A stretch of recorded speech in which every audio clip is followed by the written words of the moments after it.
friends, Robin here, back again once more with a deck review for you. And this week I'm taking the unusual step of playing a horde warband. Yes, I'm going to be playing Zarbags Gitz, and we're going to be playing with the full banned and restricted list.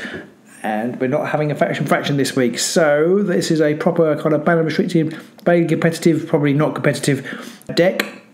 I'm trying to go for an objective-driven deck, and the glory possibilities in this deck are really quite high. I'm not sure that it's a great deck because the glory possibilities are high. It's not very strong. There's not very many buffing cards to increase the abilities of the fighters, so they may all die horribly. But anyway, without further ado, here is the deck. You shall see what has a massive 27 glory in it, which I think is the most I've ever chosen. So what have I got? Starting off with a restricted card, I have Escalation. Yes, Escalation is still one of my favourite objectives, and that's why that's in there.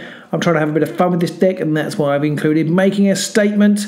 Yes, I put Making a Statement in there because I do like it.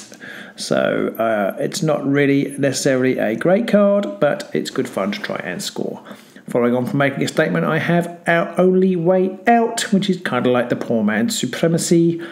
And following that, I have Pure Carnage, because my goblins are quite weak and there's 9 of them. I think there's a reasonably good chance that by the end of the game I will have lost Pure Carnage. Possibly I should have taken Superior Tactician instead of Pure Carnage, but it's kind of more fun, so I've gone for the fun route of Pure Carnage. Shining Example, I'll be hoping that I don't lose Zarbag too early on, and I can get him inspired and get that 3 glory, get him inspired. Now this next card is the Far Out card. I'm not sure I'll ever score it, but I just thought I'd had to try it. Infestation. Score this in an end phase if you hold every objective. You never know. I am playing the guard this week, so that makes that less likely to score, but it will be really fun to try and score Infestation in a game, I think. Obliterated. Well, if anybody's going to do any heavy lifting in my deck, I hope it's Sour Tongue. Hopefully you can take somebody out at the same time as me having Obliterated in my hand. Extreme Flank. I think this is essential for the goblins. There's so many of you. Fairly easy to score, and it is, of course, a restricted card, as is Fired Up. Similarly, if I can get that 3 glory, then I'm hopefully inspiring lots of people, and hopefully they'll stay inspired, so I can score Fired Up. Keep them guessing. Another good card for the goblins. I think they've got a few options for extra actions, so hopefully I can score Keep Them Guessing if it comes at the right time, probably better at the beginning of the game rather than the end. Martyred.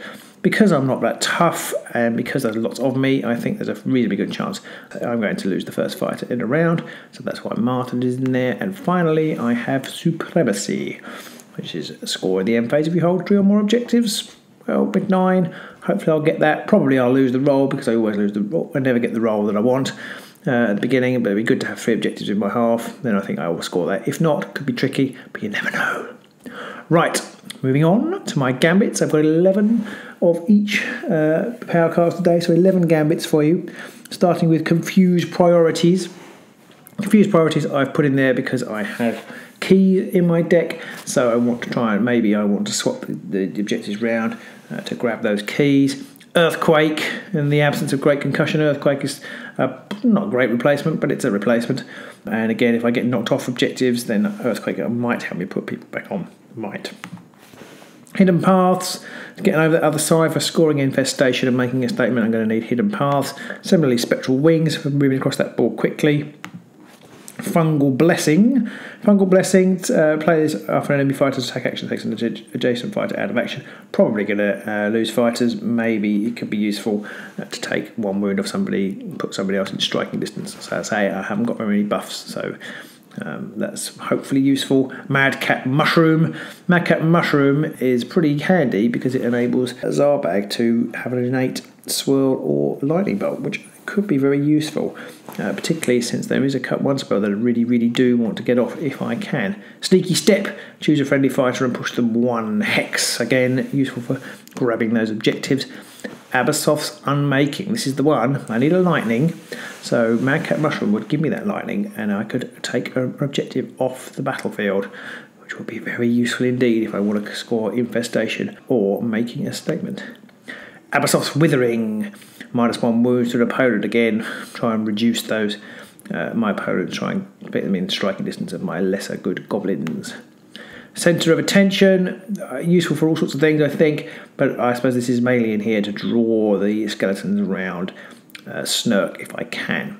Irresistible prize, choose an objective token, push all fighters within 2 hexes of that token up to 1 hex so they're standing on or closer to that token. So that's pretty useful. If I'm knocked off an objective, then maybe I can get back on it. Could also be useful for centering people around Snurk or just getting a bit of positional change. So that's why irresistible prize is in there. It's not quite as good as centre of attention, but it's there anyway. Okay, now my upgrades, as you'll see, they're all of a kind.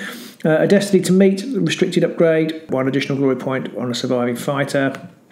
Acrobatic, very useful for the goblins. Going to be trying to get that probably on, well, I don't know, it could go on Snurk, could go on Zarbag. Put it on somebody anyway, hopefully. And I've got the keys, I've got the blazing key, I've got the dazzling key, I've got the formless key, I've got the fractured key, I've got the hallowed key and the shadowed key. And they all score lots of lovely glory. They mostly are 2 glory if you're on an objective. But the formless key is 1 if you're on any objective at all, whereas the other ones are 2 for specific objectives. To that end, I've got the Faneway Crystal to jump on an objective. Could be useful, particularly at the end of the game or in the middle of the game.